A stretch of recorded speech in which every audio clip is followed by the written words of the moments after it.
Bishop, nice to see you, and Merry Christmas. I think we can say that on this show, right? I hope so. Okay. What do you think of this whole controversy about happy holidays and holiday trees? And Well, again, through an effort to be inclusive, because there are non-Christians that are celebrating other things, Hanukkah for the Jewish people, other holidays around this time, the first of the year, beginning of a new calendar year. So you say happy holidays so nobody's offended. Well, you could not offend people, but you also don't compliment them. So I could say to a Jewish person, Happy Hanukkah. To a Christian, Merry Christmas. To others, wish you Happy New Year. So again, it depends who you're speaking to. I think, again, it is Christmas. It is the feast of the birth of Jesus Christ, and people make a big fuss about it. But that's what it's about, so I don't think we can hide it. Mm-hmm. Every year I know I ask you about the Italian tradition of the presepio, and you have your famous presepio scene. Have you put that up? I think it's up there. If it isn't up, it's coming up this week. It actually was donated to the diocese by an Italian trade show that had brought all these sets over to show them off. You know, that people wanted to buy them, and they weren't going to ship it back, so the Italian consul called me and said, would you accept one? I said, oh, that'd be very nice. So we put it up every year in the chancery. It's a typical Neapolitan presepio. Presepio means the manger where the animals ate, but it's much bigger. It's a whole mountain scene. There's somebody fishing, and it's battery operated. It goes up and down. There's water running.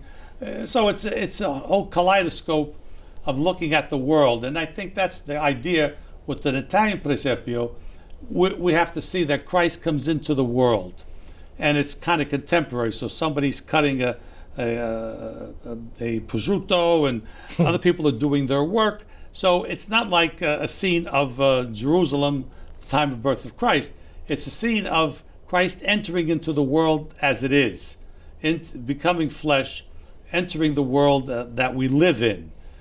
So that's a little different take than most other scenes might have. So it's meant to get that universal understanding of the entrance of Christ into humanity. Mm-hmm. How should we look at Christmas this year? Because this has been a rough year to be a Christian around the world. There's been a lot of persecution, especially in the Holy Land, where in Bethlehem, where Jesus was born, and some of the surrounding countries over there, Christians are being persecuted.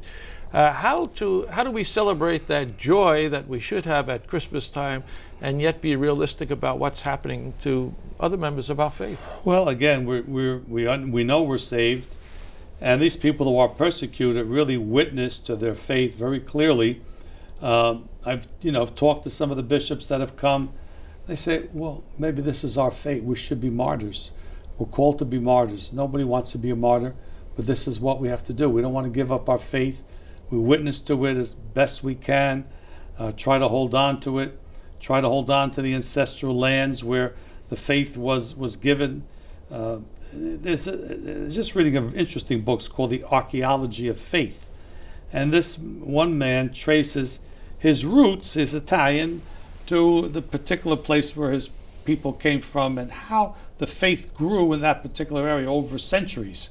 So it's not insignificant that the places where we have our faith are important, as well as the generational transmission of faith. That's how it happens. It comes from some place and with some people, and this is how faith is transmitted from person to person. The witnesses is how you have faith. And this is what the problem is today in our world. People don't have faith because there's no witnesses to it. The families don't believe. The children don't believe. They have no way to see a witness that's credible to them, that they know, that they believe, and that they trust. That's why faith is shaky today. It's not being transmitted from one generation to another. Yeah. You talk about families and the value of families. Do you get a chance to be with your own family now during Christmas? I will. Christmas time, it would be very nice to see all the children, especially 9 great nieces and nephews, it's a great time. We do a great job in this diocese of lighting up our churches all over the diocese. Oh, yeah. What do you think of that tradition that we have? Well, it's wonderful, and again, it's celebratory. It's good to light things up, make sure they're safe, that's all. Okay, well, Bishop, I'm happy to say to you, Merry Christmas. Merry Christmas to you also. Enjoy the rest of all our listeners. Thank you. Take care.